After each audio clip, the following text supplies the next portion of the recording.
There's no doubt about the fact that cooking over the coals really does sort of transcend cultures and bring us all together, which is probably why my guest today had the rather cunning idea of bringing us together for Braai Day. So, meet Jan Braai. Hello. Hello.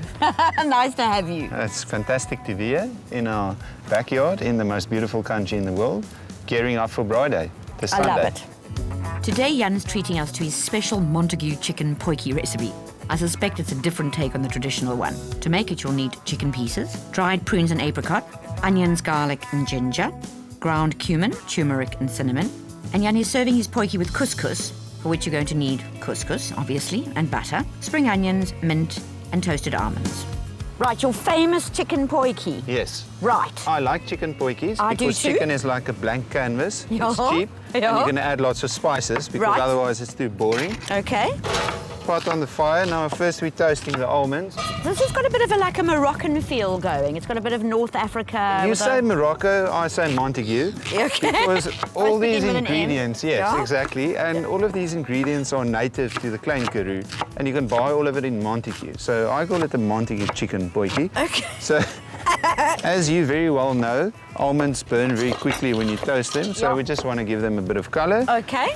Now tell me about the origins of Braai Day. I mean, clearly they, it has to start somewhere. There's a story. The story starts 162,000 years ago when Homo sapiens started to braai in the south coast of South Africa, and that's really where cooking on fires comes from. That's how they survived the Ice Age, and that's why it's such an integral part of our heritage.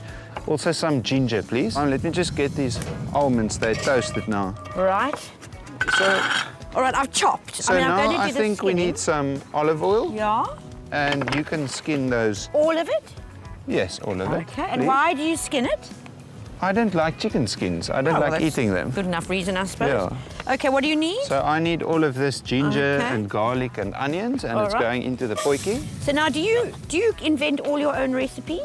I get a lot of my inspiration for recipes from pizzas, because if a flavor combination works on a pizza, it's probably going to work on a braai. Whether you're doing, say, there's chicken or beef or whatever on that pizza, then you can use those same spices and flavors on the braai, or you can use a potjie. I love that. Yeah. And I like going for pizza. Yeah, no, obviously. And pizza is wood-fired, so it's already proven that it's... Yeah. Okay, I got it. I'm going to wash my hands here. Okay, I'm going to take the chicken pieces and add that to the potjie as well. So obviously you're using the brown meat, because otherwise it'll all be dry and horrible if you used breast. Yeah. All right, now, I know you're going to need orange juice at some stage.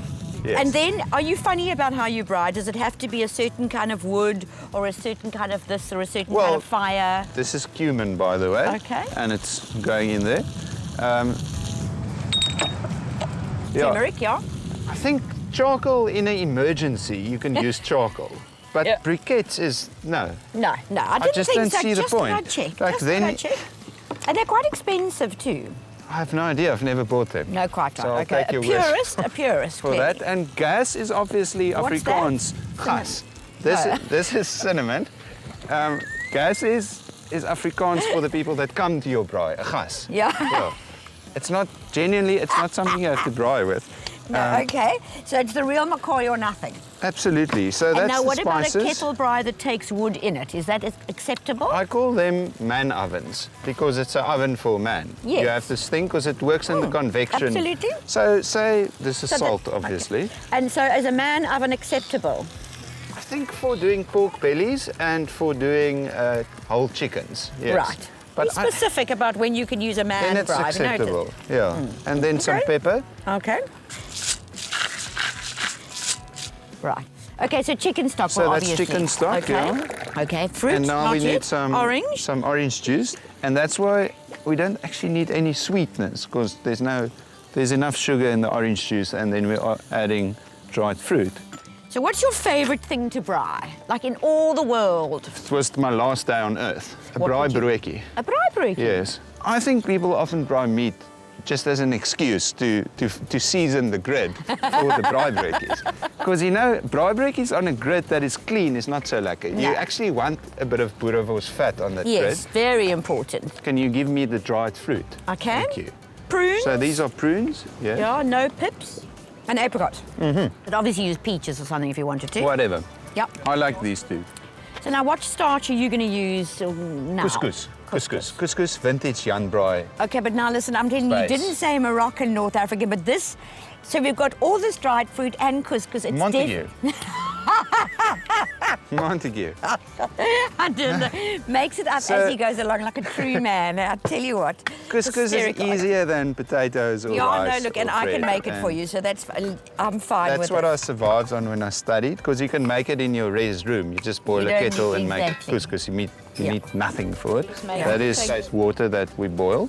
Excellent, and it looks hot and lovely. This is amazing. So you measure water when you make couscous? Yeah, no, because you do need to measure it, because you don't want equal part, because you don't want anything to become sloppy or not. Yes, I agree. Yeah. You can definitely get with couscous that doesn't actually crumble beautifully and do all the right things. Yes, I agree. So it's sort of worth actually. Oh look, he can't help himself. And you're covering it with. See now, I think that's one of the myths of cooking couscous. Do you? I think somebody did it once on a cooking show. They covered couscous, and now everybody does it. I love you. You're so controversial. It's this, you know, there's people.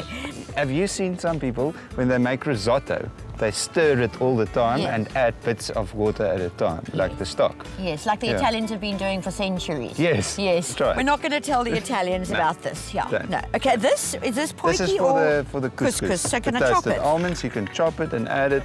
So I'm going to just chop some of these. Yeah. Well, all of these, not some. Oh, okay, all of them. And do you not put a lid on the potjie? No, not really. I like it to thicken and cook off some of the stock. And then you can chop some mint for us as well. All right. So quite a lot of mint here we got. Yes. Okay. And then obviously spring onion. Got it. Okay, so how long are you going to cook that for? About an hour. Okay, all right. I reckon this is looking fine. Yes. Yes? So I'll add some olive oil.